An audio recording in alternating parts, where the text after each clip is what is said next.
Hello அஸ்ஸலாமு அலைக்கும் students. Last வீடியோவில் நாங்கள் VLOOKUP சம்மந்தமான ஒரு கொஷின்ஸை பார்த்தோம். VLOOKUP அண்ட் சம் இஃப் சம்மந்தமான கொஷின் ஒன்று பார்த்தோம். நிறைய பேர் அதில் சம் இஃப் ஃபங்க்ஷன் கொஞ்சம் விளங்கல்னு சொல்லியிருந்தீங்க. ஸோ அவங்களுக்கும் இந்த டியூட்டோரியல் யூஸ் ஆகும். அதே டைமில் இன்றைக்கி நாங்கள் இந்த வீடியோவில் ஒரு 5 ஃபங்க்ஷன் பார்க்க போகிறோம். ஒன்று கவுண்ட் ஏ, அடுத்தது கவுண்ட் இஃப், அடுத்தது கவுண்ட், வேறு சம் இஃப். ஸோ அந்த 5 ஃபங்க்ஷனையும் நாங்கள் இன்றைக்கி ஒரே வீடியோவில் பார்க்க போகிறோம். ஸோ வாங்க வீடியோவுக்கு போகலாம். எங்கள் பிராக்கெட் சிசி யூடியூப் சேனலை இதுவரை நீங்கள் சப்ஸ்கிரைப் செய்யவில்லை என்றால் அதனை இப்பொழுதே சப்ஸ்கிரைப் செய்து கொள்ளுங்கள். ஸோ ஃபஸ்ட்டாக நாங்கள் பார்க்க போகிற ஃபங்க்ஷன் தான் count A. So count A எந்த இடத்துல யூஸ் ஆகும்னு சொன்னால், இதில் பாருங்கள் question, count the number of students. அப்போ இன்றைக்கி எத்தனை ஸ்டூடெண்ட்ஸ் இருக்கிறாங்க? 1 2 3 4 5 6 7 8. ஸோ 8 ஸ்டூடெண்ட்ஸ் இருக்கிறாங்க. பட் நாங்கள் இன்றைக்கி கவுண்ட் ஃபங்க்ஷன் யூஸ் பண்ண மாட்டோம். என்ன ரீசன் சொன்னேன்டா, கவுண்ட் ஃபங்க்ஷன் கவுண்ட் பண்ணுறது numbers only. So text value இல்லாட்டி ஒரு ஸ்ட்ரிங் வேல்யூ இருக்க போல் அந்த வேல்யூவை கவுண்ட் ஃபங்க்ஷன் கவுண்ட் பண்ணாது, கணக்கில் எடுக்காது. ஸோ அந்த இடத்துல தான் நாங்கள் கவுண்ட் ஏ ஃபங்க்ஷனை நாங்கள் யூஸ் பண்ணுறது. ஸோ இப்போ பார்ப்போம் இந்த கொஷின் எப்படி செய்கிறதுன்னு சொல்லி. ஸோ உங்களுக்கு தெரியும், ஒரு ஃபார்முலா இல்லாட்டி ஃபங்க்ஷனை ஸ்டார்ட் பண்ணும் போது நாங்கள் ஈக்குவல் சைன் அடிக்கணும். ஈக்குவல் கவுண்ட் ஏ, இப்போ வேல்யூ. இப்போ என்ன செய்யணும், நாங்கள் இங்கே கிளிக் பண்ணி கொண்டாச்சு, ஷிஃப்ட்டை ப்ரெஸ் பண்ணுங்கள், இந்த இடத்துல திருப்பி ஹோல்ட் பண்ணி வைங்க, திருப்பி ப்ராக்கெட்டை க்ளோஸ் பண்ணுங்கள், ப்ராக்கெட் க்ளோஸ். அப்போ ஆன்சர் எத்தனை? 8. எத்தனை பேர் இருக்கிறாங்க? 1 2 3 4 5 6 7 8. 8 பேர் இருக்கிறாங்க. ஓகே, நாங்கள் ஜஸ்ட் கவுண்ட் டைம் யூஸ் பண்ணி செஞ்சு பார்ப்போம் இது சரியாக வருதான்னு சொல்லி. ஸோ ஈக்குவல் கவுண்ட், அதே மாதிரி bracket close, inter, 0. Answer is 0. So நாங்கள் எந்த ஃபங்க்ஷன் இன்றைக்கி யூஸ் பண்ண இயலும்? கவுண்ட் ஏன்ற ஃபங்க்ஷன் மட்டும்தான் ஸ்ட்ரிங் இல்லாட்டி டெக்ஸ்ட் வேல்யூ ஒன்று ஐடென்டிஃபை பண்ணுறதுக்கு, அந்த டெக்ஸ்ட் வேல்யூவை கவுண்ட் பண்ணுறதுக்கு எங்களுக்கு யூஸ் பண்ண இயலும். ஓகே, அடுத்தது கவுண்ட். கவுண்ட் ஃபங்க்ஷன் எந்த இடத்துக்கு நாங்கள் யூஸ் பண்ணுறதுன்னு சொல்லி நான் ஏற்கனவே சொன்னேன். ஒரு நம்பர் வேல்யூவை கவுண்ட் பண்ணுறதுக்கு தான் நாங்கள் நார்மலாக கவுண்ட் ஃபங்க்ஷன் யூஸ் பண்ணுவோம். ஸோ இந்த கொஷனை பாருங்கள், how many students participated in myths exam. இன்றைக்கி இந்த மிட்ஸ் எக்ஸாமில் எத்தனை ஸ்டூடெண்ட்ஸ் பார்ட்டிசிபேட் பண்ணியிருக்கிறாங்கன்றதை கேட்டிருக்கேன். ஸோ நாங்கள் ஜஸ்ட் பார்த்தாலே விளங்கும், இங்கே 2 absent, 8 ஸ்டூடெண்ட்ஸில் 2 absentா 6 பேர் தான் பார்ட்டிசிபேட் பண்ணியிருக்கிறாங்க. ஸோ இப்போ பார்ப்போம் இந்த கொஷன் எப்படி செய்கிறதுன்னு சொல்லி. ஈக்குவல் கவுண்ட், இந்த இடத்துல கிளிக் பண்ணிக்கோங்க, திருப்பி ஷிஃப்ட்டை ப்ரெஸ் பண்ணி இந்த இடத்துல இப்போ ஹோல்ட் பண்ணி வைங்க, இப்போ ப்ராக்கெட்டை க்ளோஸ் பண்ணுங்கள், இன்டர். ஸோ 6 பேர் தான் இந்த எக்ஸாமில், மெட்ஸ் எக்ஸாமில் பார்ட்டிசிபேட் பண்ணியிருக்கிறாங்க. ஸோ 2 பேர் பார்ட்டிசிபேட் பண்ணல. என்ன ரீசன்? அவங்க எப்சென்ட்டாகவே இருக்கிறாங்க. ஸோ இப்போ உங்களுக்கு இந்த கவுண்ட் ஃபங்க்ஷன் எப்படி யூஸ் பண்ணுறது, கவுண்ட் ஏன்ற ஃபங்க்ஷன் இந்த இடத்துல யூஸ் பண்ணுறதுன்றது விளங்கி இருக்கும். அடுத்தது என்ன? How many students participated in science exam. So அதையும் பார்த்துருவோம். ஈக்குவல் கவுண்ட், சயின்ஸை தானே கேட்டிருக்கிறாங்க. ஸோ இங்கே கிளிக் பண்ணிக்கோங்க, இப்போ ஷிஃப்ட்டை ப்ரெஸ் பண்ணுங்கள், இந்த இடத்துக்கு ட்ராக் பண்ணுங்கள், இப்போ ப்ராக்கெட்டை க்ளோஸ் பண்ணுங்கள், ப்ராக்கெட்டை க்ளோஸ் பண்ணிவிட்டு இன்டர் பண்ணுங்கள். எத்தனை பேர் பார்ட்டிசிபேட் பண்ணியிருக்கிறாங்க? 8 பேர். இன்றைக்கி ஒரு எப்சென்ட்டும் இல்லை. ஸோ இப்போ அதுவும் உங்களுக்கு விளங்கியிருக்கும். ரைட், இப்போ என்னது? Count if function. Count if function நாங்கள் இந்த இடத்துல யூஸ் பண்ணுவோம்னு சொன்னால், இந்த இடத்துல எங்களுக்கு ஒரே டெக்ஸ்ட் வேல்யூ நிறைய இடத்துல மிக்ஸ் ஆகி வந்திருக்கு. ஸோ அதில் ஒரு டெக்ஸ்ட் வேல்யூ மட்டும் எத்தனை ட்ரிப் ரிப்பீட் ஆகிருக்குதுன்றதை ஐடென்டிஃபை பண்ணுறதுக்கு. ஃபார் எக்ஸாம்பிள், இன்றைக்கி பாருங்கள், இவங்களோட கொஸ்டின் என்ன? Number of students who have passed. எத்தனை பேர் எக்ஸாமில் பாஸ் ஆகியிருக்கிறாங்க? Status pass. பாருங்கள் எத்தனை பேர் இருக்கிறாங்க? ஜஸ்ட் 1 2 3 4 5 ஸ்டூடெண்ட்ஸ் பாஸ் ஆகியிருக்கிறாங்க. ஆனால் இன்றைக்கி வேறு என்ன இருக்குது? ஃபெயிலும் இருக்குது. ஃபெயில் அண்ட் பாஸ் அப்படி இருக்குது. ஸோ இந்த 2ல் இந்த பாஸ் மட்டும் எத்தனை, இந்த 2ல் ஃபெயில் மட்டும் எத்தனைன்றது தான் கொஷன். ஸோ ஃபர்ஸ்ட் என்ன? Number of students who have passed. So அதை நாங்கள் செய்வோம். Equal count if range. எது ரேஞ்ச்? இப்போ இந்த இருக்குது, இது தான் எங்கள்கிட்ட ரேஞ்ச். ஏன்னா ஆன்சரை நாங்கள் இந்த பிளேஸ்லேருந்து எடுக்க போகிறோம். இதை செலக்ட் பண்ணிக்கோங்க. Right comma. இப்போ என்ன கேட்குது? க்ரைட்டீரியா ஒன்று கேட்குது. க்ரைட்டீரியா என்னது? எத்தனை பேர் பாஸ்ன்னு தானே கேட்டிக்கிறாங்க. அப்போ இதில் இருக்கிற மாதிரி நாங்கள் பாஸை இன்டர் பண்ணணும். அதை இன்டர் பண்ண முதல்ல டபுள் கோட்டை இன்டர் பண்ணுங்கள். இப்போ PASS பாஸ். இந்த பாஸ் வந்து இந்த ஸ்டேட்டஸில் எப்படி நீங்கள் டைப் பண்ணியிருக்கிறீங்களோ அதே மாதிரி இருக்கணும். ஸ்பேஸ் வைக்காமல் டைப் பண்ணணும். அதுக்கப்புறம் டபுள் கோட்டை க்ளோஸ் பண்ணணும். இப்போ ப்ராக்கெட்டை க்ளோஸ் பண்ணுங்கள், இன்டர் பண்ணுங்கள். எத்தனை பேர் பாஸ் ஆகிருக்கிறாங்க? Number of students who have passed 5. 1 2 3 4 5. So answer is okay. So உங்களுக்கு இப்போ கவுண்ட் இஃப்ன்ற ஃபங்க்ஷனும் விளங்கியிருக்கும். ரைட், இன்னொரு கொஷின் செய்வோம். கவுண்ட் இஃபில் ஈக்குவல் கொஷின் வந்து என்னது? Number of students who have fail. எத்தனை பேர் ஃபெயில் ஆகிருக்கிறாங்க. ஈக்குவல் கவுண்ட் இஃப் ரேஞ்சை கேட்டிருக்கிறாங்க. இந்த இடத்துல கிளிக் பண்ணிக்கோங்க. இந்த இடத்துல உங்களோட ரேஞ்ச் வந்து க்ளோஸ் ஆகுது. இப்போ அடுத்து என்னது? கமா. அடுத்து க்ரைட்டீரியா கேட்டிக்கிறாங்க. நாங்கள் ஸ்டார்ட்டில் வந்து பாஸ்ன்னு கொடுத்தோம். எத்தனை பேர் பாஸ்ன்னு பார்க்குறதுக்கு. இப்போ ஃபெயில்டு பார்க்குறதுக்கு என்னத்தை கொடுக்க போகிறோம்? நாங்கள் ஃபெயில்டு கொடுக்க போகிறோம்.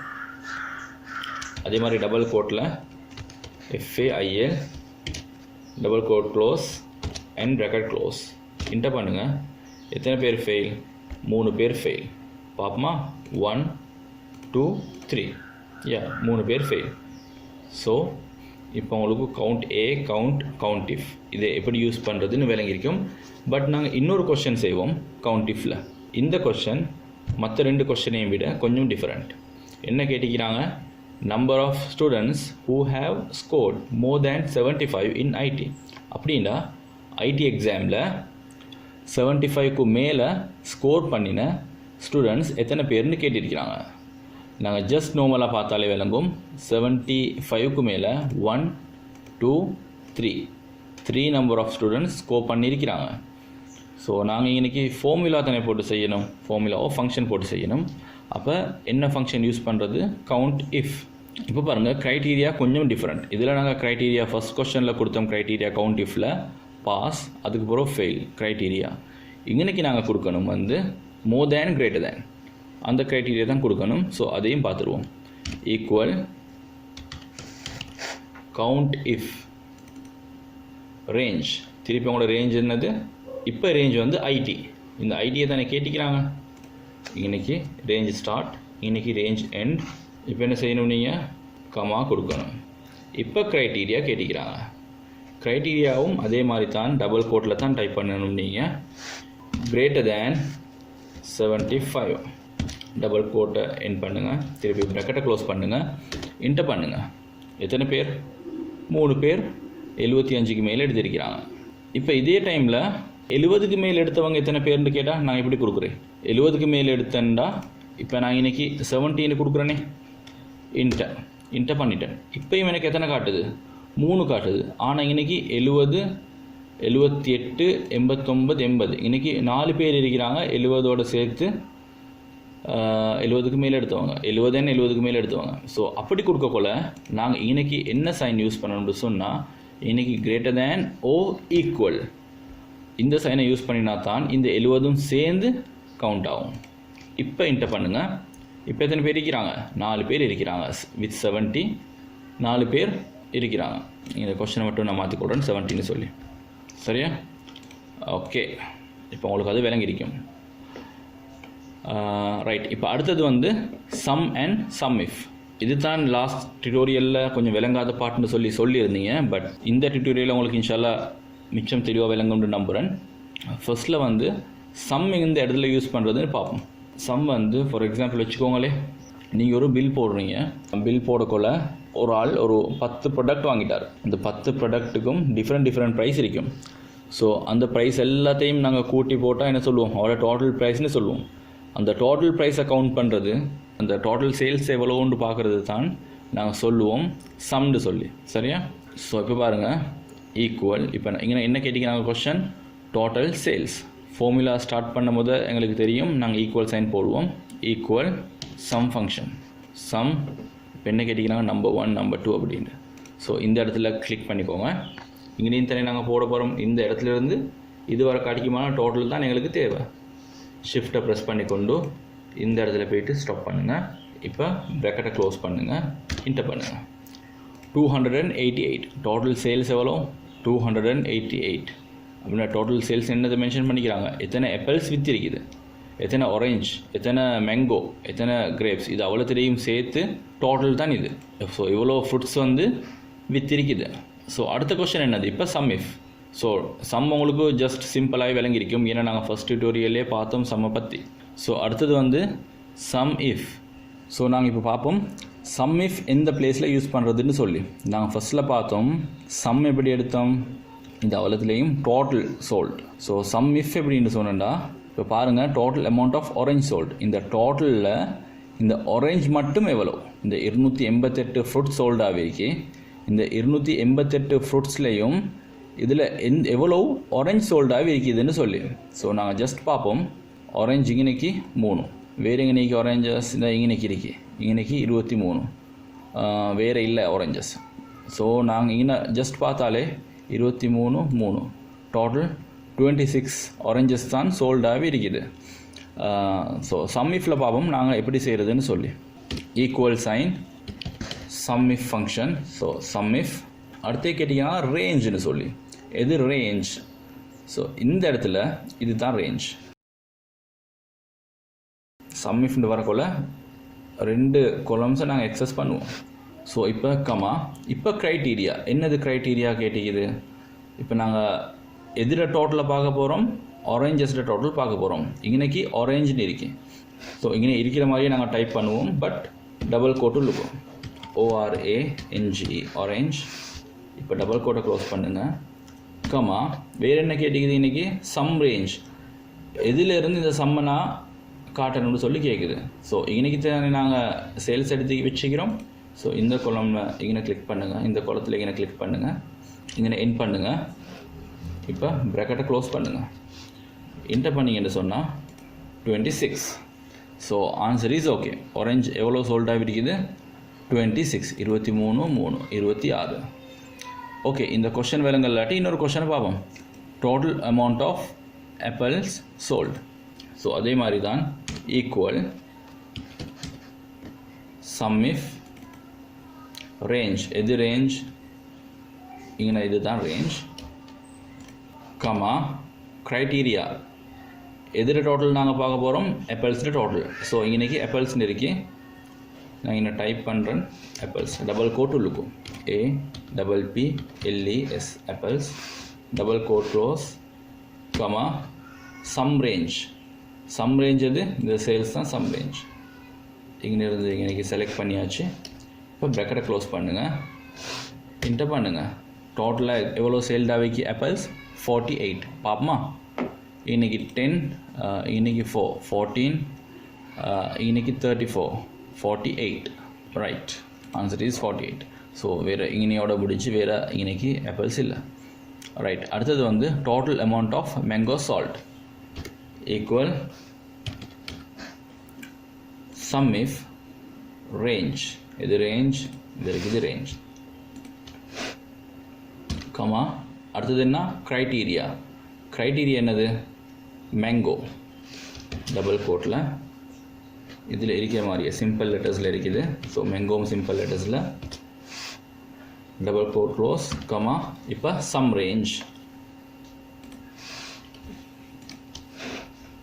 bracket close, enter. So 46. அடுத்தது வந்து banana equal sum if range. range எது, இது இருக்குது,